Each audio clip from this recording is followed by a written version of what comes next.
Hi everyone. आज हम गणित का टॉपिक ज्यामिति पढ़ेंगे। बहुत दिनों से हम अंग्रेजी ग्रामर के टॉपिक डाल रहे थे, तो आज ये चूँकि बच्चों के एग्ज़ाम्स भी निकट हैं, सैनिक, नवोदय, विद्या ज्ञान जैसे एग्ज़ाम, तो इनमें और भी सभी कम्पिटिटिव एग्ज़ाम्स के लिए हैं, बेसिक से हमें जानना चाहिए। तो ज्यामिति के बारे में पढ़ते हैं। तो ज्यामिति क्या है? इसमें कंस्ट्रक्शन वाला काम ज़्यादा होता है, रचना वाला। तो खैर, इसके बारे में जाने की रेखा, किरण और रेखाखंड के बारे में पहले तो बच्चों को अंतर नहीं पता होता है, तो इसके बारे में बताएं कि क्या रेखा, क्या किरण, क्या रेखाखंड होता है। तो इसके बारे में पहले आप जानिएगा, तो शुरू से लास्ट तक रहेगा। इसको देखने के बाद उम्मीद है आपको कोई डाउट तो नहीं रहना चाहिए। देखते हैं, अगर कोई डाउट फिर भी हो तो आप कमेंट में लिखिएगा। चलिए देखते हैं। तो जैसे कि रेखा, तो रेखा किसे कहते हैं? रेखा में ये जो तीर के निशान देख रहे हैं, ये दोनों दिशाएं होती हैं हमारी, ठीक है। रेखा हम उसे बोलते हैं जिसमें दोनों दिशाएं होती हैं। किरण होती है जिसका एक प्रारंभिक बिंदु हो और अनंत तक। इसका भी कोई निश्चित नहीं है, आगे तक भी इसको बढ़ाया जा सकता है, इसके इस तरफ भी इसको बढ़ाया जा सकता है, तो इसका कोई वो नहीं है और छोर। और किरण की बात करें तो ये एक इसका प्रारंभिक या अंतिम बिंदु होता है, या कि यहाँ से स्टार्ट हो रही है और अनंत तक जाती है। मतलब कि इसका कोई और छोर भी, यहाँ भी इसकी दिशा ये तीर बताता है कि ये कहाँ तक, मतलब कि अनंत तक जाएगा। और रेखाखंड, जैसा कि नाम से ही आपको पता चल रहा है कि रेखा का थोड़ा सा खंड, टुकड़ा। तो ये रेखा, जैसे हमने इतनी खंड काट लिया, तो ये कहलाएगा रेखाखंड। इसकी दूरी निश्चित होती है, इसका कोई वो नहीं है। जैसे किरण का बताएं तो हम किरण दैनिक जीवन में एग्जाम्पल देख सकते हैं, जैसे कि सूरज से किरणें आ रही हैं, तो उनका एक स्टार्टिंग पॉइंट है या एंड पॉइंट है, वहाँ से स्टार्ट हो रही हैं तो अनंत तक जा रहे हैं। और ये जैसे कि बल्ब से, घर में ही सबके बल्ब होते हैं, उसमें देखें तो वो भी किरणें, तो वो भी एक किरण का एक एग्जाम्पल है। इसको इंग्लिश में रे बोलते, इंग्लिश में भी आप समझना चाहें तो इसको इंग्लिश में भी लिख लें रे। और ये लाइन है, लाइन मीन्स रेखा, और ये line segment, line segment means रेखाखंड, ठीक है। सेगमेंट मीन्स होता है खंड इंग्लिश में। तो ये ज्यामिति यानी कि जियोमेट्री, तो ये सब जो है इंग्लिश टर्म है, तो इनको देख सकते हैं। तो रेखा और रेखाखंड।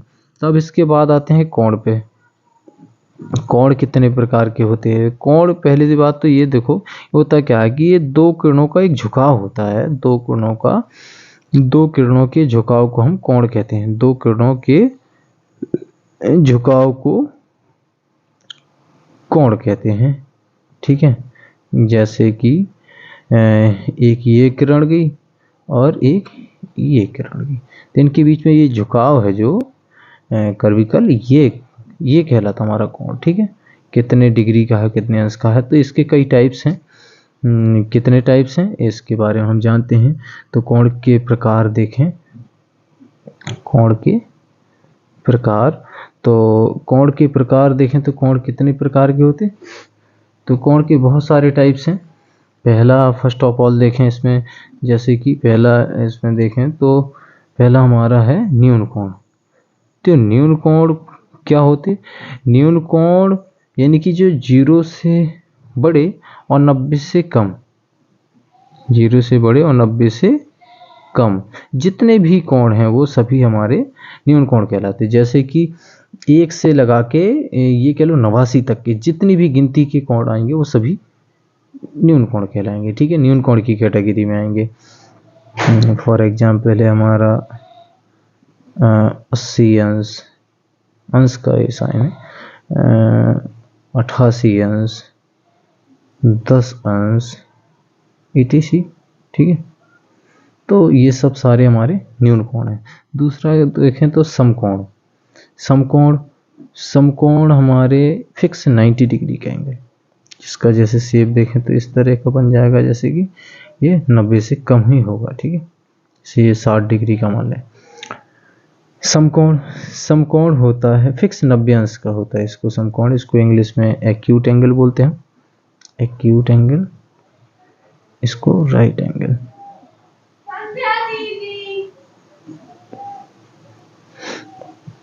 राइट एंगल, तो इसको फिक्स 90 अंश का।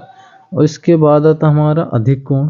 अधिक कोण में देखें तो अधिक कोण जिसको ऑब्ट्यूज एंगल बोलते, अधिक कोण होता है हमारा, इसको इंग्लिश में बोले तो ऑब्ट्यूज एंगल।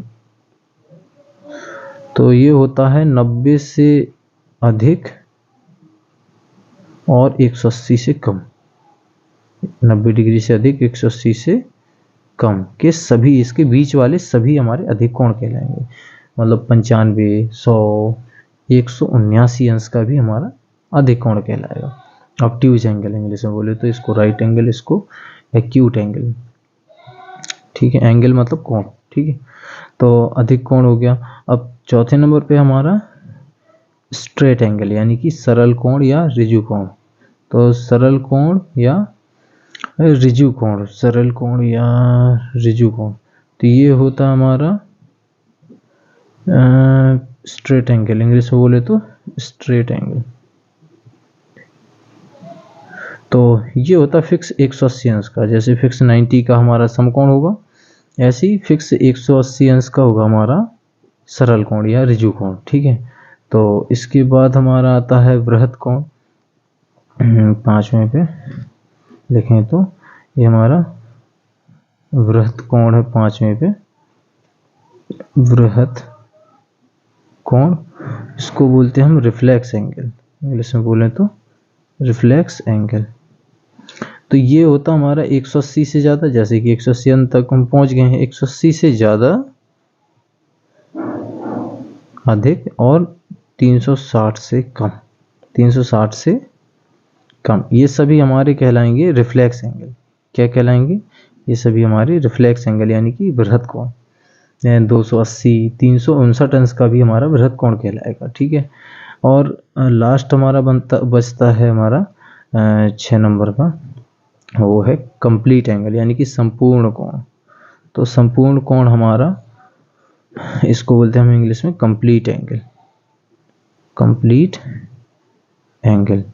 तो ये हमारा होता है फिक्स 360 अंश का। तो आप इसका, आपको समझ में आ गए होंगे कि ये सब कोण। तो फिक्स 90 डिग्री का वो हमारा समकोण होता है। शुरुआत से बता दें, न्यून कोण जो 90 से कम अंश वाले होते हैं, 0 से ज़्यादा 90 से कम वाले हमारे सभी न्यून कोण।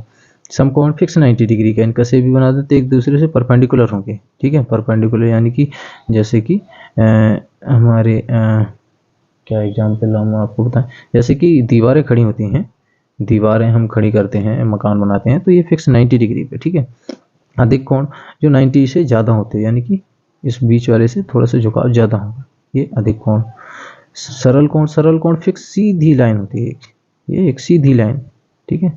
और ये 180 अंश का होता है, सीधी रेखा जहाँ भी आप देखें तो 180 अंश की होती है। वृहत कोण जो 180 से ज़्यादा 360 से कम, यानी कि ये 180 से ज़्यादा ऐसे इस लाइन से और इस साइड आएंगे, ठीक है। तो ये इस साइड बनेंगे, तो ये हमारा वृहत कोण होगा। और संपूर्ण कोण ये ओवरलैप कर जाएगी, एक लाइन एक दूसरे के ऊपर आ जाएगी, तो ये पूरा 360 अंश का पूरा गोला बन गया, तो वो 360 अंश का होगा। तो आई होप आपको सभी कोण समझ में आ गए होंगे। अब अगली वीडियो में हम आपको संपूरक, पूरक और रैखिक युग्म वाले सभी चीज़ें बताएंगे। तो थैंक्स फॉर वॉचिंग।